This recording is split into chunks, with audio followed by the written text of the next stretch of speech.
Dear students, आज अपन पराग कोश की संरचना का अध्ययन करेंगे। पराग कोश एक्चुअल में आपको पता ही है, जो पुंकेसर है उसका एक भाग होता है। पुंकेसर है उसका एक भाग है पराग कोश। पुंकेसर पुष्प का नर भाग होता है, ये आप जानते ही हो।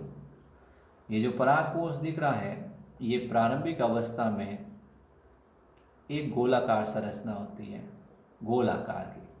बाद में क्या होता है कि इसमें कोशिका विभाजन होने के कारण चार स्पष्ट पालियाँ बन जाती हैं। चार स्पष्ट इसके अंदर ये पालियों के अंदर विभाजित हो जाता है। इस तरह इसमें चार लोब्स बन जाते हैं। तो आप बताओगे पुंकेसर का एक भाग, पुंकेसर के तीन भाग होते हैं, मैं आपकी जानकारी के लिए बता दूं। पूतंतु, योजी और परागकोश। ठीक है, तो परागकोश किसका भाग है? परागकोश पुंकेसर का भाग है। अब प्रारंभिक अवस्था में परागकोश एक गोल आकार की संरचनाएं होती हैं। इसमें सारी कोशिकाएं समरूपी होती हैं। बाद में धीरे धीरे इसमें कोशिका विभाजन होने के कारण ये एक चार द्विपाली संरचना से चार पाली संरचना के अंदर बदल जाता है। इसमें चार पालियां होती हैं। अब अपन जब परागकोश का अनुप्रस्थ काटते हैं, ठीक है, इसकी प्रत्येक पाली का अनुप्रस्थ काटते हैं, तो आपको इसमें चार स्पष्ट स्तर दिखाई देते हैं। सबसे बाहरी जो स्तर दिखाई देता है उसे अपन बाह्य त्वचा के नाम से जानते हैं। ये जो बाह्य त्वचा है, ये परागकोश को घेरे रहती है। ये परागकोश को घेरे रखने का कार्य करती हैं, अर्थात परागकोश को सुरक्षा का कार्य करती है। फिर इसके भीतर की तरफ जो स्तर होता है, उस स्तर का नाम होता है अंतस्त्वचा, या इसको कहते हैं एंडोथीशियम। इसके भीतर की तरफ जो स्तर है उसका नाम होता है एंडोथीशियम, यानी इसके भीतर की तरफ जो स्तर है उसका नाम है एंडोथीशियम।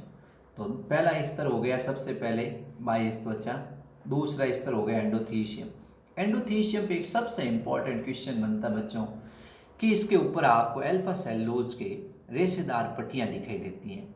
इसके ऊपर अल्फा सेलुलोज की रेशेदार पट्टियां दिखाई देती हैं। ये सवाल पूछा जाता है, ऐसा कौन सा स्तर है जिसके ऊपर अल्फा सेलुलोज की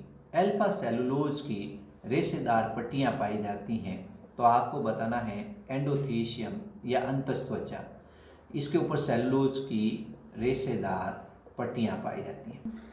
तो अब पहला स्तर हो गया बाह्य त्वचा, दूसरा स्तर हो गया एंडोथीशियम, इसके ऊपर अल्फा सेलुलोज की रेशेदार पट्टियां पाई जाती हैं।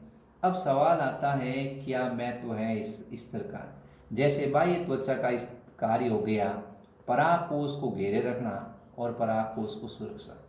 एंडोथीशियम का ये महत्व है कि ये आर्द्रता ग्रही अवस्था में, जब आर्द्रता होती है वातावरण के अंदर, तो ये आर्द्रता ग्रही का कार्य करता है और परागकोश के स्फुटन के लिए उत्तरदायी होता है। जो परागकोश है वो फटता है और परागकण मुक्त होते हैं। जो परागकोश का स्फुटन है उसके लिए उत्तरदायी होता है। तो ये परागकोश के स्फुटन के लिए उत्तरदायी है। तो पहला स्तर हो गया बाह्य त्वचा, दूसरा हो गया एंडोथीशियम। एंडोथीशियम में आपको बताना है ये बाह्य त्वचा के भीतर की तरफ स्थित होता है। इसकी कोशिकाएं भी मर्त है और इसकी कोशिकाएं भी मर्त है, इनके अंदर केंद्रक नहीं पाया जाता है। एंडोथीशियम के ऊपर किसकी पट्टियां पाई जाती हैं? अल्फा सेलुलोज की रेशेदार पट्टियां पाई जाती हैं। ये आर्द्रता ग्रही होती हैं और परागकोश के स्फुटन के लिए उत्तरदायी होती हैं। फिर इसके भीतर की तरफ जो स्तर पाया जाता है उस स्तर का नाम होता है मध्य स्तर। तीसरा स्तर है जिसका नाम होता है मध्य स्तर। मध्य स्तर की कोशिकाएं जीवित होती हैं तथा ये भी एक स्तरीय परत है।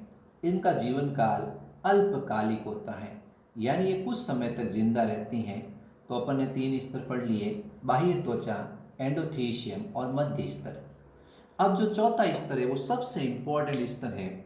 उस स्तर को अपन कहते हैं टैपिटम, जो सबसे भीतर की तरफ स्तर है जिसका नाम होता है टैपिटम स्तर।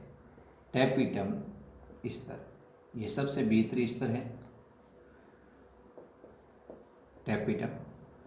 टैपिटम की कोशिकाएं आकार में बड़ी होती हैं। इनके अंदर केंद्रक बड़ा व सुस्पष्ट होता है। केंद्रक बड़ा व सुस्पष्ट होता है। तथा ये इसमें कोशिका द्वारा सघन और गाढ़ा होता है। एक प्रारंभिक टेपिटम की अपन बात कर रहे हैं। बाद में इसमें अंतःसूत्री विभाजन होता है। बाद में इस टेपिटम में अंतःसूत्री विभाजन होता है। अंतःसूत्री विभाजन ऐसा विभाजन होता है जिसमें केंद्रक लगातार विभाजित होगा लेकिन कोशिका द्वारों का विभाजन नहीं होगा। यानी इसमें कोशिका भित्ति नहीं बनेगी, केंद्रक लगातार विभाजित होता जाएगा। तो इस टेपिटम के अंदर आप बहुत सारे केंद्रक देखोगे लेकिन ये कोशिका एक ही होगी क्योंकि इसमें केंद्रक का विभाजन होता है और कोशिका भित्ति नहीं बनती है। इसमें केंद्रक का विभाजन होता है लेकिन इसमें कोशिका भित्ति का निर्माण नहीं होता है। इसको अपन कहते हैं अंतःसूत्री विभाजन। तो आपसे पूछा जाएगा कि ये प्रारंभिक टेपिटम तो एक केंद्र की होती हैं और ये द्विगुणित होती हैं, लेकिन जो परिपक्व टेपिटम है वो बहुकेंद्रकीय क्यों होती हैं? उसमें एक से अधिक केंद्रक और ये बहुगुणित क्यों होती हैं? तो आपका सीधा सा आंसर होगा, ये इंपॉर्टेंट क्वेश्चन है, कई बार पूछा जाता है कि परिपक्व टेपिटम और प्रारंभिक टेपिटम में क्या फर्क है। ये परिपक्व टेपिटम है और ये प्रारंभिक टेपिटम है। इसमें एक केंद्रक दिख रहा है, इसमें बहुत सारे केंद्रक दिख रहे हैं। इसमें कौन सा विभाजन हुआ? अंतःसूत्री विभाजन हुआ, जिसके कारण इसमें बहुत सारे केंद्रक बन गए। तो ये बहुकेंद्रकीय और बहुगुणित होती हैं। इस प्रकार आपको बच्चों टेपिटम, ये इसमें कोशिका द्वारा भी सघन और गाढ़ा होता है। तो ये दोनों टेपिटम हो गई। अब पहला स्तर हो गया बाह्य त्वचा। तो परागकोश की संरचना में आपको 4 स्तर दिखेंगे। सबसे पहला होगा बाह्य त्वचा, दूसरा होगा अंतस्थ त्वचा एंडोथीशियम, तीसरा होगा मध्य परत और चौथा होगा टेपिटम। अब इन चारों स्तर में ये टेपिटम है, उसके बारे में आपको बताते हैं आगे। इस प्रकार बच्चों टेपिटम 2 प्रकार की होती है। सबसे इंपॉर्टेंट क्वेश्चन है, टेपिटम कितने प्रकार की होती हैं? पहली टेपिटम होती हैं जिसको कहते हैं अमीबीय टेपिटम, और दूसरी होती हैं जिसको कहते हैं स्त्रावी या ग्रंथिल टेपिटम। टेपिटम 2 प्रकार की पाई जाती हैं, अमीबीय टेपिटम और स्त्रावी टेपिटम।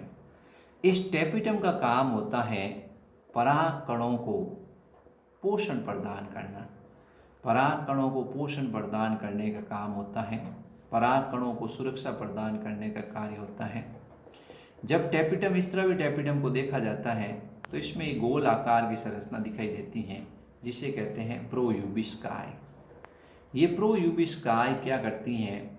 एक विशेष प्रकार के रसायन का स्त्रावण करती हैं जिसका नाम होता है स्पोरोपोलेनिन। इस स्पोरोपोलेनिन के कारण पराग कण के चारों तरफ एक सुरक्षात्मक लेयर बन जाती है।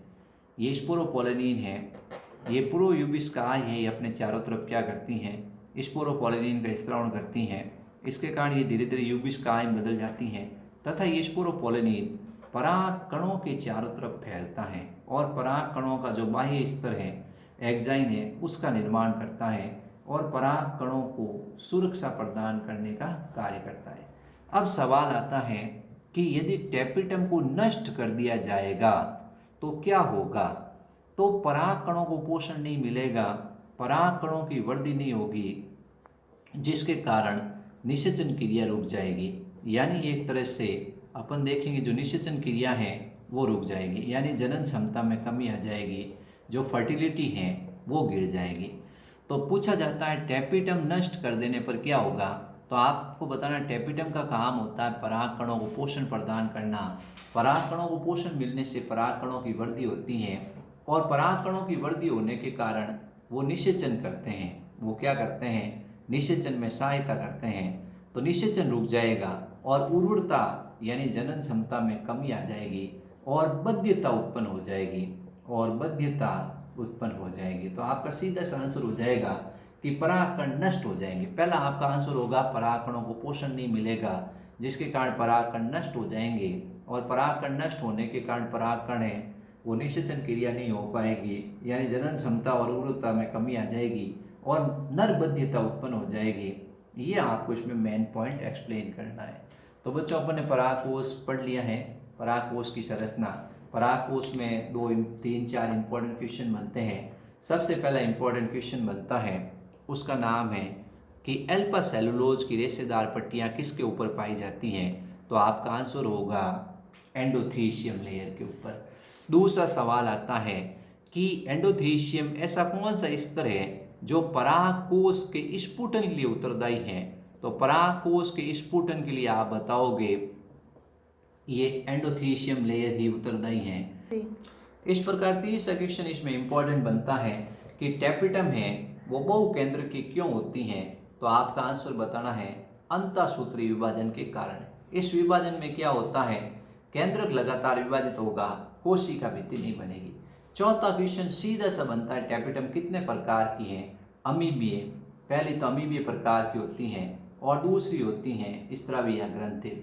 अब सवाल आता है कि स्रावी टैपिटम द्वारा ऐसा कौन सा पदार्थ स्रावित होता है जो पराग कणों को सुरक्षा प्रदान करता है, तो इसमें यूबिस्काई पाई जाती है जो कि वसीय संरचना है, उसके द्वारा एक पदार्थ स्रावित होता है स्पोरोपोलिन जो पराग कणों को सुरक्षा देता है। अब सीधा लाखों बार सवाल ये आ चुका है, कोई भी कंपटीशन के अंदर कोई भी टीचर आपको पूछ सकता है टैपिटम नष्ट कर देंगे पराग कोष के अंदर, तो इसमें ये पराग कुटी, इसमें पराग कण भरे हुए हैं, ये टैपिटम इसको पोषण देती है सब पराग कणों को। अब पोषण नहीं मिलेगा तो वृद्धि नहीं होती है, वृद्धि नहीं होगी तो नष्ट हो जाएगा वो, और निषेचन नहीं होगा, जीवन क्षमता खत्म हो जाएगी, उर्वरता उत्पन्न हो जाएगी, बद्धता उत्पन्न हो जाएगी, और वो पराग कण है वो बद्धता के लिए उत्तरदायी होगा। इस प्रकार अपन एक ही मूल मंत्र है कि निषेचन नहीं हो पाएगा।